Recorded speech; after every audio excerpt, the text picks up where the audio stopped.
কোন কোন ক্ষেত্রে পেট ব্যথা হলে সার্জারি বা শল্য চিকিৎসা প্রয়োজন হয়।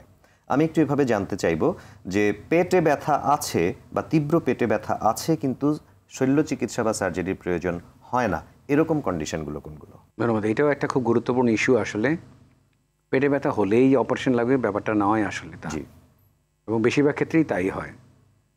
আমি আলোচনার শুরুতে একটা কথা বলেছিলাম যে আমাদের যে গ্যাস্ট্রিক যে সমস্যাগুলো বলি, যে আমাদের পাকস্থলীতে অনেক সময় আলসারেশন হয়ে যায় আমাদের খাদ্যাভ্যাসের কারণে বা নিয়ম নীতি মেনে চলা না করার কারণে, খাবারের প্রকারভেদের কারণে, জীবনযাপনের পদ্ধতির কারণে গ্যাস্ট্রিক আলসার যদি হয় সেক্ষেত্রে অপারেশনের প্রয়োজন পড়ে না। জিরুলার আলসার হলে তার প্রয়োজন পড়ে না, তাদেরকে তীব্র পেটে ব্যথা হতে পারে। কিন্তু খুব বেশি জরুরি একটা জিনিস বলতেই হয়, অনেক সময় উপরে পেটে ব্যথা হয় যে কারণগুলোর ভিতরে, তার ভিতরে একটা অন্যতম কারণ হচ্ছে ইনফিরিয়র এমআই। হার্ট অ্যাটাক করছে, উনি বুঝতে পারছেন না, কিন্তু ওটার প্রকার দিচ্ছে হচ্ছে পেটে ব্যথা। আচ্ছা, আমরা সাধারণত জানি যে বুকে ব্যথা হয়, চাপ হয়, হাতের দিকে বাম হাতের দিকে ব্যথাটা চলে যায়, আমরা সেটাই কমনলি জানি। কিন্তু সব হার্ট অ্যাটাক কিন্তু এইভাবে আসে না। একই রকম কমন সিমটম অনেক সময় পেটে ব্যথার লক্ষণ নিয়েই আসবে সে, তখন আপনি যদি বুঝতে দেরি হয়ে যায় তাহলে অনেক সময় অনেক বড় বিপদ চলে আসতে পারে। জি, শুধু তাই না, আমরা অনেক মানুষ, আমাদের দেশের মানুষ ডায়াবেটিস আক্রান্ত, এবং আমরা খুব গাফিলতিও করি অনেক সময় ডায়াবেটিস নিয়ন্ত্রণের ব্যাপারে।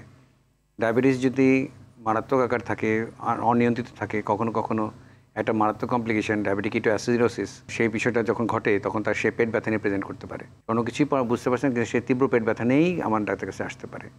তখন দেখা যাবে আমরা অন্যান্য সমস্ত টেস্ট করেও আমরা তার কারণ খুঁজে পাচ্ছি না, আসলে তার ছিল সেখানে কিটোঅ্যাসিডোসিস। এটা একটা মারাত্মক মেডিকেল কন্ডিশন। ইমার্জেন্সি মেডিকেল চিকিৎসা না নিলে রোগীর বিপদ হওয়ার সম্ভাবনা থাকে বেশি। যখন কারো অপারেশন প্রয়োজন হবে তখন আসলে তিনি কোথায় যাওয়া উচিত চিকিৎসা প্রাপ্তির জন্য?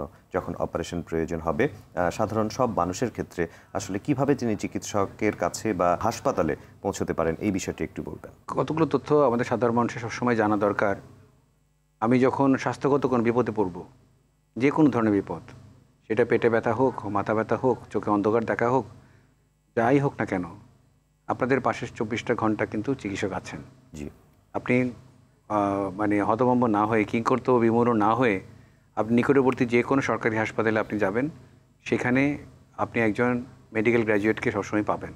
আপনি তার সাহায্য নিতেই পারবেন। শল্য চিকিৎসার পূর্বেই আপনি একজন ইমার্জেন্সি মেডিকেল অফিসারের কাছে বাংলাদেশের যে কোনো সরকারি হাসপাতালে, সেটা যে লেভেলে হোক, প্রাইমারি হোক, সেটা সেকেন্ডারি লেভেলে, দ্যাট মিনস আপনার জেলা সদর হাসপাতালগুলোতে অথবা বড় বিভাগীয় শহরের বিভাগীয় হাসপাতালগুলোতে আপনি কিন্তু সাহায্য পেতে পারেন। মেডিকেল কলেজ হাসপাতাল তো আছেই।